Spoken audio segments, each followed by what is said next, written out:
बिस्मिल्लाहिर्रहमानिर्रहीम। अस्सलाम वालेकुम। उम्मीद है आप सब खैरियत से होंगे। आप देख रहे हैं मेरा YouTube channel science teaching zone, जहां आज हम फर्स्ट ईयर बायोलॉजी के न्यू सिलेबस के अकॉर्डिंग चैप्टर नंबर 2 के टॉपिक वायरस को डिस्कस करेंगे। सबसे पहले हम देख लेते हैं वायरसेस का इंट्रोडक्शन कि वायरसेस होते क्या हैं। वायरसेस क्या हैं? नॉन सेलुलर इन्फेक्शियस एंटिटीज़ हैं। ये मतलब एक तो ये सेल पर मुश्तमिल नहीं होती और ये इन्फेक्शन काज करने वाले पार्टिकल्स होते हैं। अगर इनके जेनेटिक मटेरियल की बात करें तो कुछ वायरस ऐसे होते हैं जो डीएनए पर मुश्तमिल होते हैं, कुछ ऐसे होते हैं जो आरएनए पर मुश्तमिल होते हैं। अब ऐसे वायरस जो डीएनए एज अ मटेरियल जिनके अंदर मौजूद होगा उनको हम डीएनए वायरस कहेंगे, और ऐसा वायरस जिसका जेनेटिक मटेरियल आरएनए पर मुश्तमिल होगा उसे हम आरएनए वायरस कहेंगे। ये जो वायरस होते हैं आम तौर पर इनको एक प्रोटीन कोट ने, एक मतलब इन्वेलप्स होता है, उसने इसको क्या किया हुआ होता है, घेरा हुआ होता है, जिसे हम कैप्सिड कहते हैं। उसके अलावा ये रहते किधर हैं? जानदारों के अंदर जब ये रहते हैं, वैसे ये नॉन लिविंग पे भी रहते हैं, लेकिन ये रिप्रोड्यूस कब करते हैं, अपनी नस्ल कब बढ़ाते हैं? जब ये जानदारों के अंदर रह रहे होते हैं। अब कौन से मेथड के ज़रिए करेंगे? रेप्लिकेशन के ज़रिए। रेप्लिकेशन किसे कहते हैं? कॉपी तैयार करना, सेम कॉपीज़ को तैयार करना। उसके अलावा जैसा कि हम चैप्टर नंबर 1 में 5 किंगडम्स और डोमेन को डिस्कस कर चुके हैं, और वहाँ पे हमने इनको वायरसेस को किसी भी किंगडम या डोमेन में शामिल नहीं किया था। क्यों नहीं किया था? क्योंकि हमने ये बात देखी है कि वायरसेस क्या हैं, ये कभी लिविंग ऑर्गेनिज्म के तौर पर एक्ट करते हैं, कभी नॉन लिविंग के तौर पर एक्ट करते हैं, जबकि हमने सिर्फ और सिर्फ 5 किंगडम में और डोमेन्स के अंदर ऑर्गेनिजम्स को रखा था, जिंदा जानदारों को रखा था। क्योंकि ये दोनों के तौर पर एक्ट कर रहा होता है तो फिर ये इनमें किसी भी कैटेगरी में इंक्लूडेड नहीं है। अब अगर हम इसके साइज़ की बात करें तो इसका साइज़ बहुत ही छोटा होता है, इतना छोटा होता है कि अगर हम इनको फ़िल्टर पेपर में से पास करवाएं तो ये उनसे भी गुजर जाता है। ये इतने छोटे होते हैं कि इनको सिर्फ़ और सिर्फ हम इलेक्ट्रॉन माइक्रोस्कोप का इस्तेमाल करके ही देख सकते हैं। अब अगर इनके साइज़ की रेंज देखें तो इनके साइज़ होता है 20 नैनोमीटर से लेकर कम से कम 20 नैनोमीटर और ज़्यादा से ज़्यादा 250 नैनोमीटर होता है। अब 20 नैनोमीटर वाला वायरस कौन सा होता है? पैरवो वायरस। और 250 नैनोमीटर वाला वायरस कौन सा होता है? Pox virus. इसको आपने एज एन एमसीक्यूज याद रखना है कि वो पूछ सकते हैं कि इतना साइज़ कौन से वायरस का है या इस वायरस की कितना साइज़ है। अब हम देख लेते हैं, पहले हमने इंट्रोडक्शन देखा वायरसेस का, अब हम देखते हैं कि वायरसेस का स्ट्रक्चर कैसा होता है। सबसे पहले हम इनकी बात करते हैं इनके जीनोम की। जीनोम जैसा कि आप जानते हैं जेनेटिक मटेरियल को कहा जाता है। जो वायरस होते हैं ना, उनका जो सेंटर वाला हिस्सा होता है उससे हम क्या कहते हैं? जीनोम कहते हैं। ये किससे मिलकर बना हुआ होता है? It is made up of nucleic acid, RNA या डीएनए। जैसे कि हम पहले बात कर चुके हैं, कुछ में आरएनए होता है, कुछ में डीएनए होता है।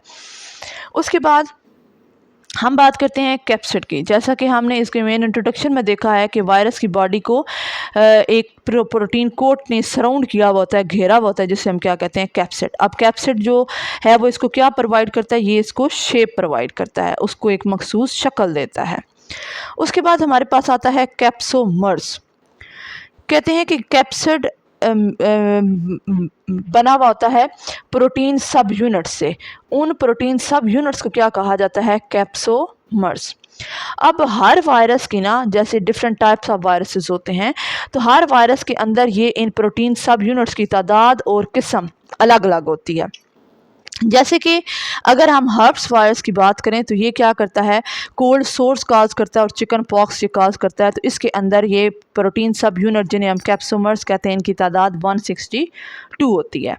उसके अलावा जो एडिनो वायरस है, एडिनो वायरस हम जानदारों के अंदर क्या करता है? कॉमन कोल्ड काज करता है, और इसके अंदर कैप्सोमर्स की तादाद 252 होती है। नेक्स्ट हमारे पास इसके स्ट्रक्चर में आता है nucleo capsid. Nucleo capsid means एक तो हमने प्रोटीन कोट पढ़ा है जिसे हम कैप्सिड कहते हैं, एक हमने जीनोम पढ़ा है जो means as a nucleus behave करता है, उसके अंदर डीएनए मौजूद होता है। तो जब हमारे पास उसका सेंट्रल कोर जो जीनोम है वो और कैप्सिड उसका प्रोटीन कोट, इन दोनों को कलेक्टिवली हम क्या कहते हैं? न्यूक्लियो कैप्सिड कहते हैं। उसके अलावा एक तो हमने डिस्कस किया है ना, कैप्सिड के ऊपर एक प्रोटीन कोट होता है जिसने इसको सराउंड किया हुआ होता है। कुछ एनिमल्स ऐसे होते हैं, ये सिर्फ एनिमल सेल्स के अंदर ही होता है, प्लांट्स वगैरह के अंदर नहीं होता।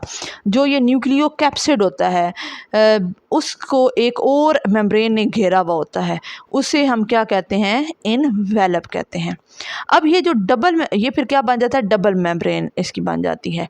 ये जो इसकी इनवेलप वाली मेम्ब्रेन होती है ये लिपिड रिच होती है, मतलब इसके अंदर लिपिड की क्वांटिटी क्या होती है, बहुत ज़्यादा होती है। अब ये जो इनवेलप है ये बनाता कौन है, it is derived from host cell, means अब जिसके अंदर ये रहेंगे ना, जो जहाँ पे ये रह रहे होंगे, मीन्स हमने इनवेलप की बात की है कि ये सिर्फ और सिर्फ एनिमल सेल्स में मौजूद होते हैं, तो इनको कौन बनाएगा, एनिमल सेल्स बनाएंगे।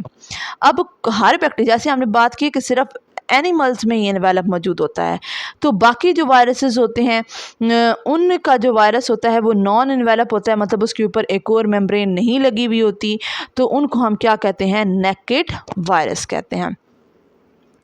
उसके अलावा वो वाले वायरसेस जिनके ऊपर इनवेलप मौजूद होता है उनको हम क्या कहेंगे, इनवेलप्ड वायरसेस। अब हम डिस्कस करते हैं शेप्स ऑफ वायरसेस को। प्लांट्स और एनिमल्स के अंदर जो है ना वायरस, उनकी शेप कैसी होती है, पोलीहेड्रोन। पोली मीन मैनी होता है, हेड्रोन मीन साइड, मतलब ऐसी कि बैक्टीरिया की काफ़ी साइड्स हो सकती हैं, या हेलिकल मतलब थोड़ा स्प्रिंग टाइप क्या होता है ये हो सकता है। जबकि बैक्टीरियल वायरस की अगर हम बात करें, मीन्स वो वाले वायरसेस जो बैक्टीरिया के अंदर मौजूद होते हैं, उनकी शेप क्या हो सकती है, क्यूबिक होती है, क्यूब फॉर्म में हो सकती है, हेलिकल हो सकती है, या आइकोसाहेड्रल हो सकती है। आइकोसाहेड्रल मीन्स जिसमें 20 साइडेड्स होती हैं, या इन सब का कम्बिनेशन हो सकती है, मींस कम्प्लेक्स इनका शेप हो सकती है। तो ये था हमारे पास आज का टॉपिक जिसमें हमने वायरसेस को डिस्कस किया है। सबसे पहले हमने उनका मेन इंट्रोडक्शन देखा है, देन हमने वायरसेस का स्ट्रक्चर देखा है जिनमें हमने मेन टर्म्स, उसकी जीनोम कैसा होता है, कैप्सिड किसे कहते हैं, कैप्सोमर्स किसे कहते हैं, न्यूक्लियो कैप्सिड क्या होता है, इनवेलप क्या होता है, और हमने वायरसेस की शेप्स को डिस्कस किया है। ये था हमारे आज के टॉपिक के टर्म्स। उम्मीद है आपको ये सारे कॉन्सेप्ट्स अच्छे से क्लियर हो गए होंगे। लेक्चर आपको पसंद आया हो तो इसे बाकियों के साथ, अपने फेलोज़ के साथ लाजमी शेयर कीजिएगा। अगर आपका कोई भी क्वेश्चन हो तो आप इसको कमेंट बॉक्स में कर सकते हैं, इंशाल्लाह उसका जवाब ज़रूर दिया जाएगा। ऐसे ही इंफॉर्मेटिव लेक्चर्स के लिए साइंस टीचिंग जोन को सब्सक्राइब और शेयर करना मत भूलिएगा। मिलते हैं इंशाल्लाह ताला नेक्स्ट लेक्चर में। तब तक के लिए रखिएगा अपना बहुत सारा ख्याल और मुझे रखिएगा अपनी दुआ में याद। मुझे दे इजाज़त। अल्लाह हाफ़िज़।